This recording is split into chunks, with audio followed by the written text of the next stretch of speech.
bienvenue à tous dans ce nouveau numéro de Foot de Lille Mag qui sera présenté en duo avec moi-même Damien Beg et Boris Védia. Salut Boris. Salut Damien, salut à tous. Donc avant de commencer ce podcast, encore une fois, on va tous vous remercier donc pour vos partages, vos likes et surtout donc n'hésitez pas à vous abonner à notre chaîne YouTube, à activer la notification de YouTube et surtout n'hésitez surtout pas à partager nos vidéos. D'ailleurs notre dernière vidéo est repartie un peu à la hausse. C'est vrai que ces derniers temps on a patiné un peu, mais là ça va, on commence à remonter tout doucement la pente. Alors au sommaire, donc on va évoquer donc cette 8e journée de Régional 1 qui s'est déroulée hier. On va parler aussi de la 5e journée de Régional 2 et de la Super 2. On va parler aussi de la 4e journée des féminines élites. Un petit tour dans la zone Océan Indien. Et pour terminer, ce podcast sera un petit peu long je suppose. Ce sera aussi donc le tirage au sort de la Coupe de France qui s'est déroulée hier. Donc on vous donnera les affiches de ce tour de la Coupe de France. Boris, donc cette journée a réservé quand même son petit lot de surprise et donc le Saint-Denis FC, la Saint-Pierroise et la Saint-Pauloise ont répondu présent. Et oui, toutes ces équipes que tu as citées ont répondu présent, et surtout une belle surprise à noter, c'est le match nul acquis au tampon par la Sainte-Rosienne, 1 but partout. Une seule victoire à l'extérieur, celle de l'AF Saint-Louis à 3 bassins, 1 but à 0. L'AS Marsouin étrit le FC Parfum 7 buts à 1. Victoire de Sainte-Suzanne 2 buts à 0 à domicile face à la Capricorne. Même score pour le Saint-Denis FC face au Mauve de la Jeanne d'Arc. Et enfin dans le choc Saint-Pauloise Excelsior, c'est la Saint-Pauloise qui l'emporte 2 buts à 1. Et sans oublier la victoire de la Saint-Pierroise sur la Sainte-Marienne samedi soir, 1 but à 0. Ce qui donne au classement. Premier, la Saint-Pierroise avec 29 points devant le Saint-Denis FC qui compte un match en moins, donc 28 points. Troisième sur le podium, la Saint-Pauloise, 27 points, égalité de points avec la Tamponaise. L'Excelsior est 5e, 21 points, devant la Sainte-Marienne, 6e, 20 points. 7e, Sainte-Suzanne, 19 points. 8e, la Jeanne d'Arc, 17 points. La Sainte-Rosienne se positionne 9e avec 16 points. 3 bassins l'AF Saint-Louis sont à égalité de points, 15 points. À égalité aussi l'AS Marsouin et la Capricorne, 12e et 13e, 14 points. Et ferme la marche le FC Parfum, 14e avec 8 points. Okay. Et donc pour la prochaine journée, à noter qui va se jouer le dimanche 5 juin. Donc le FC Parfum reçoit le 3 bassins Football Club. L'AF Saint-Louis recevra l'AS Marsouin. La Sainte-Marienne recevra la Sainte-Suzanne, un beau derby là. La Jeanne d'Arc recevra la Tamponaise. Saint-Pauloise, Saint-Pierroise, un gros choc encore pour les Saint-Paulois. La Capricorne recevra la Sainte-Rosienne. Et enfin, l'Excelsior jouera face au Saint-Denis FC. Donc voilà, c'est cette 9e journée aura lieu dans 2 semaines puisque il y aura la Coupe de France. Donc on évoquera plus tard dans ce podcast. Alors on va parler évidemment des rencontres qui se sont déroulées en R1. On va parler d'abord du match que j'ai suivi pour vous, donc à savoir la Sainte-Suzanne Capricorne. On a eu quand même une très belle prestation des deux équipes en première mi-temps. Bon, il y a eu très peu d'occasions, que ce soit d'un côté ou de l'autre. Donc on a fallu attendre la deuxième mi-temps pour voir les choses se décanter, surtout côté Saint-Suzannois. La paire malgache Gladysson Livakeli a fait des ravages dans la défense ravinoise. Et donc c'est Gladysson qui a ouvert le score à la 47e minute. Et puis s'ensuit, il faudra attendre la fin de la partie en la 88e minute. Mallard ajoutera un deuxième but pour les Saint-Suzannois sur penalty. Donc très belle victoire en tout cas de Sainte-Suzanne qui se donne de l'air, qui d'ailleurs passe dans le milieu du classement, donc à la 7e place. En revanche pour la Capricorne, les choses se corsent et ils se retrouvent 13e à égalité de points avec les Marsouins. Bon certes le classement ils sont 13e, mais en particulier ils sont 12e, mais ça ne change rien, ils sont toujours dans la zone rouge. Alors maintenant on va écouter les réactions d'après-match de Grégory Bénard pour la Capricorne et Claude Maurice pour Sainte-Suzanne. Forcément, tu joues pour gagner les points, et là, je ressors de là déçu. On n'a pas fait ce qu'il fallait. À nous de trouver les solutions. On sait que la saison va être compliquée. Mais voilà, on va continuer à travailler. On a fait 5 minutes catastrophiques, ce qui fait que là, ils ont profité de notre temps fait pour marquer. Et après que c'est difficile de revenir au score. On l'a vu, on a offensivement manqué de percussion. Bon, il faudra travailler. Ça fait énormément de bien. C'est surtout notre premier match plein avec une bonne première mi-temps. On a réussi notre première mi-temps. On avait du mal avant. C'était un des objectifs de ce match. Et on a eu la confiance, même si on n'avait pas marqué, pour démarrer comme il fallait en deuxième mi-temps. On a eu beaucoup d'occasions, 3 poteaux. Et je pense que c'est une victoire largement méritée.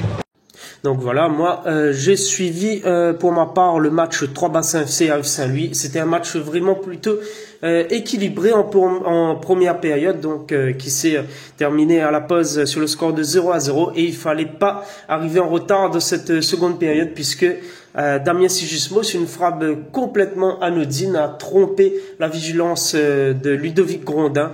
Le ballon lui est passé sous le bras et l'AF Saint-Louis, donc, il emporte 1-0 malgré les entrées remarquées de Issa Nazarali qui a fait son retour dans l'effectif 3 bassinois, et du jeune Kéran Romili qui a fait vraiment une belle impression dans cette seconde période.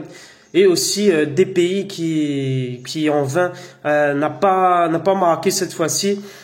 Et voilà, 3 Bassins qui concède donc sa première défaite. Donc à noter sa première défaite à domicile face à cette équipe de l'AF Saint-Louis. Donc voilà pour ce match entre 3 Bassins et l'AF Saint-Louis. Et un petit mot aussi sur le match Marsan-Parfin, donc qui s'est terminé sur le score de 7-1 et que vous avez pu suivre grâce à Saint-Le TV avec aux commentaires Expédie Lamonge et Tony Patel, que l'on remercie. Et également donc pour revenir sur ce match, alors match encore une fois le FC Parfin a sombré. Ça commence à être là, la sonnette d'alarme est plus que tirée, puisque 8 défaites en 8 journées. Rares sont les équipes qui ont réussi à se maintenir à ce stade du championnat. Et surtout Damien, 45, une différence de but de moins 45, c'est énorme. C'est presque du jamais vu dans l'histoire de la régionale 1 à 14. Je pense que c'est du jamais vu. Voilà, mais là c'est vraiment la crise du côté des Saint-Andréens. D'ailleurs, si vous avez lu la presse, on a appris que il s'est suivi aussi le match sur Saint-Le TV. Le gardien du FC Parfin a jeté l'éponge au bout du 6e but. Il a laissé sa place au gardien remplaçant. Donc c'est dire à quel point ça devient vraiment très compliqué là-bas du côté de Saint-André. Alors est-ce que des changements côté entraîneur ou même joueurs sont à prévoir? Bon, l'avenir nous le dira. En attendant, voilà, bon courage à cette équipe du FC Parfin. Et puis Boris, t'as quelque chose à dire? Une équipe qui a du mal aussi en ce moment, c'est l'Excelsior. L'Excelsior, effectivement, donc c'est, je ne dis pas de bêtises, leur 3e défaite d'affilée. 3e défaite d'affilée.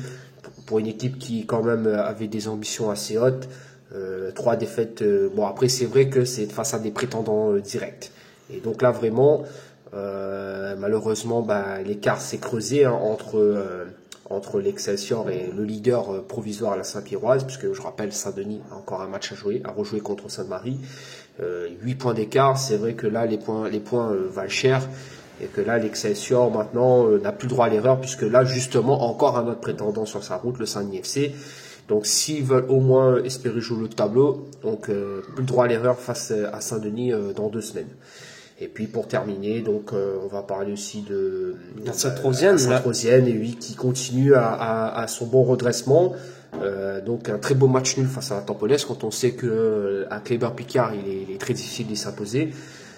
Bravo quand même à cette équipe de Sainte-Rose. Et donc voilà, voilà un petit repos d'1 semaine dans le championnat. Rendez-vous donc début juin pour donc cette 9e journée de championnat. Voilà Boris pour la régionale 1. Allez, maintenant on va parler de la Super 2. La Super 2 donc, qui s'est déroulée ce week-end, ce samedi dimanche. En poule A, l'OC Aviron a tenu tête à cette équipe de la Bretagne en déplacement, donc match nul 0-0. Chambord qui gagne enfin, mais avec la manière face à la grande montée, 4-0. Et le Chaudron qui continue son petit bonhomme de chemin et qui bat Corbeil 3-1. Donc belle victoire des hommes de Sébastien Lépiné. Et puis dimanche, l'Entente Ravine-Creuse et Sainte-Anne se sont quittés dos à dos, un but partout. Et même score pour la SCS Redoute face à la SC Halte-là. À noter que l'Es Évêché et Charles de Foucault, la rencontre ne s'est pas déroulée puisque le stade Jean-Alain étant occupé samedi-dimanche, donc pas de possibilité de pouvoir jouer à domicile. Bon, d'autres raisons sont évoquées que, bon, évidemment, on ne va pas citer, mais voilà. Donc, l'Évêché compte maintenant, du coup, 2 matchs en moins par rapport à ses adversaires. Alors, le classement, donc les Avirons gardent la tête du championnat avec 18 points. Le Chaudron reprend la deuxième place avec 16 points. Et la Bretagne, 15 points. Et bon dernier, des 2 derniers, donc la S Évêché, 5 points, mais avec 2 matchs en moins. Et la Charles de Foucault, 5 points, 1 match en moins. Donc voilà pour ce qu'on peut dire sur cette poule Super 2, poule A. Boris, je te laisse parler de la poule B. Ouais, 5e journée pour la poule B dans cette Super 2 qui a démarré vendredi avec la victoire de l'Étoile du Sud sur la Petite Île 3-0. Samedi, le CS Saint-Gilles et Sillaos se sont quittés sur un score nul et vierge 0-0. Même score entre Red Star et Piton Saint-Leu. La Gauloise a étrié le Côte Saint-Pierre 5-0. Et puis dimanche, Jean Petit FC a battu largement Ligne Paradis 4-0 et victoire de l'Étang Salé à la possession 1-0, ce qui donne au classement Piton Saint-Leu est premier avec 18 points, suivi de la possession 17 points et ferme la marche Sillaos 11e et le Côte Saint-Pierre 12e avec 6 petits points. Donc voilà pour la poule B. Et en poule C, samedi, la Rivière des Galets a disposé de Moufia 2-0. Ravi Blanche a battu Bérive 3-0. Le SDEFA, qui enchaîne un deuxième succès consécutif, a battu à l'extérieur Vincent d'Eau 1-0. Match nul dans le choc entre les Léopards et Bagatelle, 1 but partout. Belmencano s'impose en terre bénédictine face à l'Est, c'est la Bourdonnais 2-0. Et enfin, dans l'autre choc de cette poule C, victoire de l'ASC Grandbois face à l'ASC Mac 2-1. Au classement, l'ASC Grandbois et Bagatelle sont actuellement premier et deuxième avec 16 points. Léopard 3e avec 15 points et enfin ferme la marche le FC Moufia et la GSB Rive 9 points et 5 points chacun. Donc voilà pour la poule Super 2. Maintenant on va parler de la Régionale 2, donc la 5e journée, et le leader Saint-Philippe s'est imposé 3-0 face au SC Palier-Plénois, la Lanterne Rouge. Victoire à l'extérieur du FC 17e face à l'AS Guillaume. Hommage bien sûr à Jean-René Maillot, le président qui nous a quittés en début de semaine dernière. Donc belle victoire en tout cas de ces joueurs en hommage à ce grand monsieur du football tamponné. On enchaîne maintenant avec la victoire aussi de Bois d'Olive face à la Ligne des Bambous 2-1. La GS Saint-Denis gagne 3-1 face à la Grande Fontaine. Et enfin, victoire à l'extérieur de l'Angevin-la-Balance face à l'Est 12e. 4-3. Au classement, Saint-Philippe est seul leader avec 20 points. Donc carton plein, 5 matchs, 5 victoires, 20 points. Bois d'Olive, 16 points avec 4 matchs. La GS Saint-Denis est 3e avec 12 points et 5 matchs. Et enfin, donc les deux derniers, l'AS Guillaume, 8 points avec 5 matchs joués. Et enfin, le SC Palmy-Plénois, 5 points, 5 matchs joués, donc 5 défaites. Donc effectivement, cette équipe du SC Palmy-Plénois, ça va être très très compliqué pour eux, cette saison de Régionale 2. Allez, on va parler un peu des filles.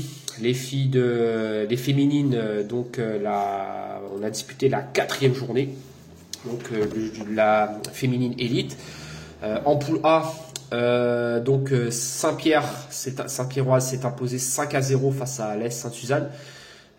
Saint-Pauloise, dont la section a ouvert cette année, continue son petit bonhomme de chemin. Victoire 4-0 face au SDEFA.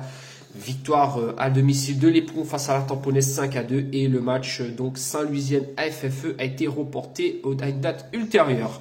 Au classement, la Saint-Pauloise est seul leader avec 16 points suivi de Saint-Louis 12 points avec un match en moins et l'Éperon à égalité avec le SDFA 10 points.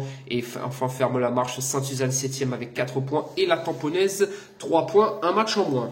Maurice, en poule B, qu'est-ce qui s'est passé? Alors, le Saint-Denis FC a complètement écrasé l'AS Guillaume, 9-0. Victoire de l'Excelsior, 3-1 face à la Possession. Victoire aussi de la Jeanne d'Arc à domicile face à Bagatelle, 2-0. Et encore un gros score pour les Avirons qui bat largement Montgaillard, 10-1. Ce qui donne au classement le Saint-Denis Football Club, premier avec 4 victoires, donc 16 points, suivi des Avirons, deuxième 14 points, et de l'Excelsior, troisième 14 points. Et ferme la marche, la Possession et l'AS Guillaume, 4 petits points. 4 petits points en 4 matchs, donc égale 4 défaites. Voilà, donc l'équation est tout simple. Alors maintenant, on va parler de la zone océan Indien. Donc on va quitter notre petite île pour aller contempler un peu ce qui s'est passé dans la zone océan Indien. On va commencer d'abord par Madagascar. Donc samedi s'est déroulé la finale des playoffs de l'Orange Pro League. C'est déroulé. Il y a eu la demi-finale retour, excusez-moi. La finale aura lieu ce week-end. Le 12 juin, Le 12 juin aura lieu la finale. Donc là, il y a eu les demi-finales retour. Et tout ce qu'on peut dire, donc, c'est que l'AG Saya a arraché au tir au but sa qualification pour la finale après un score de 1 but partout. Donc victoire 6 tirs au but à 5. Et le CFFA, donc ils affronteront le CFFA qui a battu le Dato FC. Sur le score de 1 but à 0. Donc la finale, c'est le 12 juin prochain, donc entre l'AG Saya et le Dato FC. Non, CFFA. CFFA, pardon, excusez-moi, donc autant pour moi. Maintenant, on va partir à Mayotte. Et oui, la saison 2022 a commencé ce samedi. Donc il y a eu la Super Coupe de Mayotte entre les jumeaux d'Mzouazia et le FC Msapéré. Et oui, c'est le FC Msapéré qui a remporté la Super Coupe face aux jumeaux de Mzouazia, 2-0 grâce à des buts de Adamo et de Fez sur penalty. Et à noter que les jumeaux de Mzouazia avaient joué contre les Girondins de Bordeaux. Ils avaient perdu largement 10-0, mais en tout cas, ils avaient atteint les 32e de finale de la Coupe de France. Et là, ils ont perdu cette Super Coupe 2022 de Mayotte face au club phare de Mayotte, le FC Msapéré, 2-0. Donc voilà, effectivement, maintenant, le championnat qui va se lancer dans très peu de temps, normalement la semaine prochaine. Donc on vous tiendra bien sûr informé à Mayotte.